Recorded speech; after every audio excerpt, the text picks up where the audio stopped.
Živijo, tukaj, let's Slovenezi. Jaz tukaj razgledam slovo na najbolj easy način.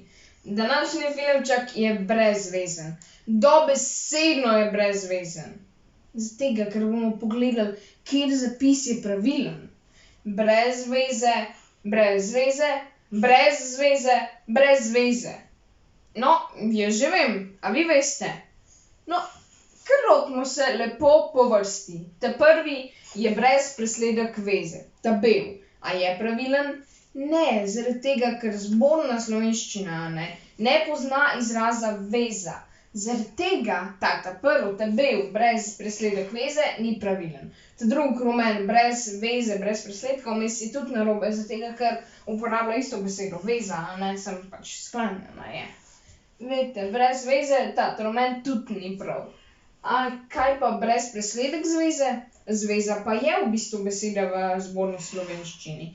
Torej, ta tretji brez presledek zveze je pravilen. Damo eno kljubico.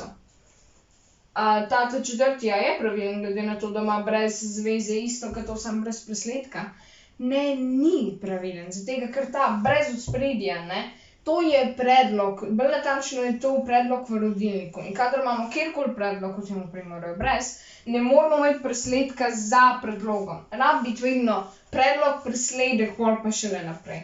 Torej, ta brez presledek zveze je pravilen, ta rdeč brez zveze pa je napačen.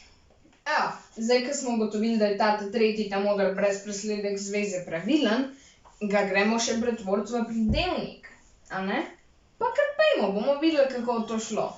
Rečemo, da gremo na šolski izlet, pa niti ni bil zanimiv izlet, zaradi tega, ker smo bili skoraj cel dan v avtobusu. Lahko bi rekli, da je ta izlet bil brezvezen, Gremo to še tukaj napisati. Torej, brezveza, bomo napisali.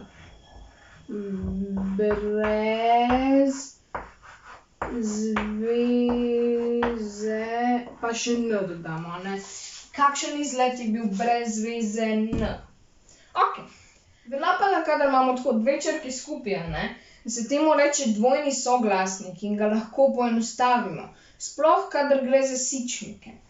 Tega, da iz brez zveze bomo vzeli, prečrtali dva z-ja in napisali en z spodaj. Oziroma pač, namesto da bi bila dva z, tukaj bi samo napisali z čez, samo sem ga spodaj napisal, da bi se boljše videli. In ja, pri pridevniku sta ta dva lahko brezvezen, pač skupaj, brez presledka, In to je bil ta slovnični namig. Upam, da vam je bil všeč. In mogoče se naročite na YouTube kanal Slovenezi. Čisto brezplačno in lahko se kadarkoli naročite. Upam, da se vidimo šele drugič in lepo se imejte. Čau!